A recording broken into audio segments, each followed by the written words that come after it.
হে hi hello everyone, তোমরা সবাই কেমন আছো? তোমরা তো আগের পার্টেই জেনে গেছো যে আমার দিদি আমাকে সারপ্রাইজ দিয়েছে। আর জায়গাটা দেখো ভীষণই দারুণ, আমি তো দেখে একদম পাগল হয়ে গিয়েছি। আমরা অনেক আগে সেই জায়গায় চলে এসেছিলাম আর একটু ভিউটা মজা নিচ্ছিলাম। আর দেখো গাইস কত সুন্দর ভিউ। আর তখন আমরা এখন খেতে বসে গেছি। দেখো এই যে দিদি এখন খাবে, খাওয়া শুরু করে আমি তো শুরু করে দিয়েছি। অলওয়েজ চলো দেখা যাক। খাওয়া দাওয়ার পর আমি একটা ব্লগ দেবো, ঠিক আছে? ওকে গাইজ, আমি এখানে দিদির সাথে মস্তি মারছিলাম।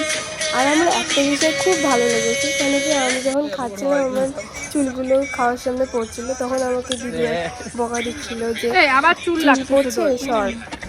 আর দেখো আমার খেতে খেতে একটু ড্রামাও করছিলাম, দেখো আমার ড্রামাটা পছন্দ হয় কিনা।